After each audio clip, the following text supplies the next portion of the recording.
কচু একটি লাভজনক সবজি। আপনিও চাইলে এই সবজিটি আবাদ করতে পারেন এবং প্রচুর ভিটামিন সমৃদ্ধ এবং ভিটামিন এ, সি এবং ডি এবং প্রচুর পরিমাণে ফাইবার থাকে। এই সবজিটি খেলে শরীরের জন্য অনেক উপকারী, তাই আপনিও চাইলে এই সবজিটি আবাদ করে পারিবারিক সবজির চাহিদা পূরণ করতে পারেন। সাধারণত ফাল্গুনের প্রথম দিকে অর্থাৎ শীতের শেষ দিকে মাটিকে ভালোভাবে গর্ত করে একটি চাষ এবং মই দিয়ে 4 থেকে 5 ইঞ্চির নিচে যদি আপনি এই সবজিটি লাগাতে পারেন তাহলে এর কাঠ ভালো হয় এবং মানের দিক দিয়ে অনেক উন্নত হয় এবং কাঠটি অনেক লম্বা হয়ে থাকে এবং বাজারে প্রচুর চাহিদা থাকে। তাই এই সবজিটি আবাদ করে আপনি যেমন অর্থনৈতিকভাবে লাভবান হতে পারেন, পাশাপাশি বাজারে প্রচুর চাহিদা থাকে। এই সবজিটি উৎপাদন করে আপনি বেকারত্ব দূরীকরণে গুরুত্বপূর্ণ ভূমিকা পালন করতে পারেন এবং খুব অল্প সময়ে এই সবজিটি বেশ বাড়ান্তি হয়ে থাকে। লতিও উপকারী এবং কি আয়রন সমৃদ্ধ হয় এটি বিশেষ করে মহিলাদের জন্য বেশ উপকারী। তাই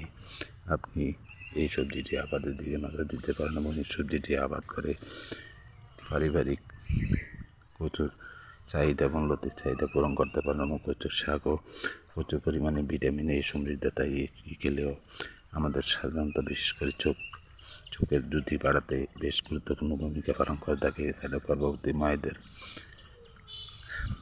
আয়রনের চাহিদা পূরণে এটি গুরুত্বপূর্ণ ভূমিকা পালন করে থাকে। তাই কচু চাষ অত্যন্ত লাভজনক এবং এই কচুটি চাষ করে আপনি অর্থনৈতিকভাবে লাভবান হওয়ার সম্ভাবনা রয়েছে এবং এটি চাষ করে একদিকে যেমন পারিবারিক কচুর চাহিদা পূরণ করতে পারেন, অন্যদিকে অর্থনৈতিকভাবে স্বাবলম্বী হওয়া, বেকারত্ব দূরীকরণে এই ফসলটি আবাদ করা অত্যন্ত গুরুত্বপূর্ণ এবং এটি আবাদ করে পারিবারিক পুষ্টির চাহিদা পূরণ এবং অর্থনৈতিকভাবে লাভবান হওয়ার খুবই সম্ভাবনা রয়েছে। এই সম্ভাবনাময় ফসলটি আবাদ করে আপনি অর্থনৈতিকভাবে লাভবান হতে পারেন। তাই কচু চাষের দিকে আমাদের নজর দিতে হবে এবং কচু অত্যন্ত লাভজনক এবং কম খরচে এটি আবাদ করা যায় এবং কি চাষ খরচও খুব কম। তাই শারীরিক পরিশ্রম করে বর্ষার আগে দিয়ে যদি এই মাটির আর 2 পাশ দিয়ে মাটি ধুয়ে দিতে পারেন তাহলে সেখান থেকে ভালো মানের কচু পাওয়ার সম্ভাবনা রয়েছে। এই আবাদটি করে আগাছা মুক্ত রাখতে পারলে